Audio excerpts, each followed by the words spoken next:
I do believe I know what this is. Yeah, it's that Michael Poor guy. He does these documentaries. He's kind of scummy.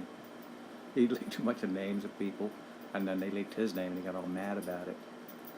But the guy he was interviewing was this guy who's supposed to be the dean of American ghostwriters. Used to be some other kind of writer and gave it up. He says that that's who they all are. They used to write fiction or be journalists or PR or ad guys, and they burned out or got thrown out. Now they're alone. And they got one way to make some money. And the problem is they hate those keyboards. But they gotta make a living. And these are the guys who make it from the celebrities.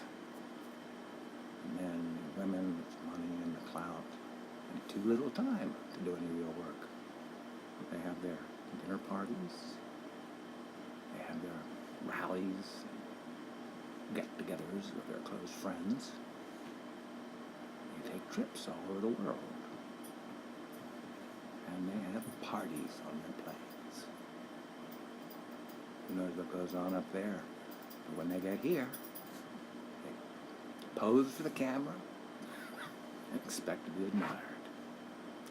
And it's our job to tell their story from the outside looking in when they need a book because they got in advance and they drank it up.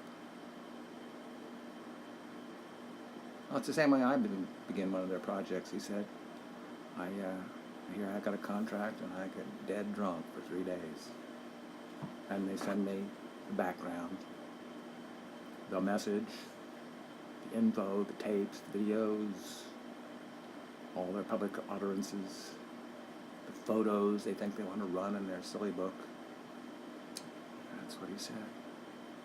And then, when they asked him about the writing, he said, you act like that's something important. He said, the writing just happens. It's like the guy that's on a term paper deadline in college these days. You start with wiki and you write transitions.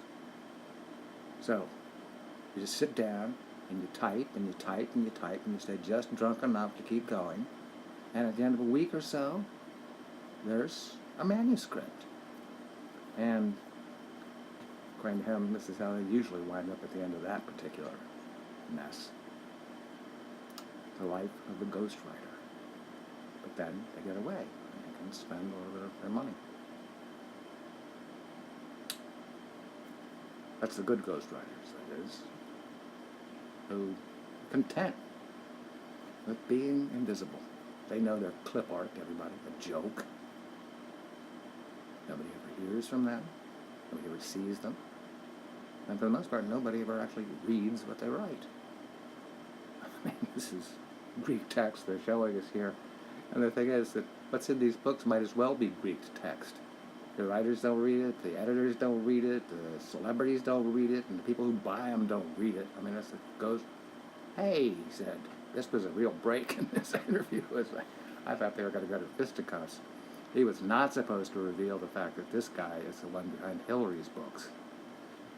And he points out, he says there are two different kinds of ghostwriters in this world. He said they're the kind who keep quiet and they keep working. And then there are the ones who get swelled heads. And they think, oh, well, I made this person. I'm the real brains of this operation. And so they want to get on the plane. And they want to go on the TV news network interviews. And they want to go on late night with all the various idiots there. They want to have their own book signings when they write their tell-all at their tell-all. And it's all doomed.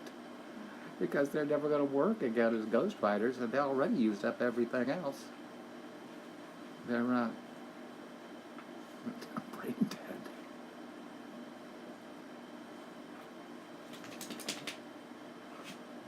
Whereas silent ones who don't talk keep going, and they, ones who talk, are shown out the door.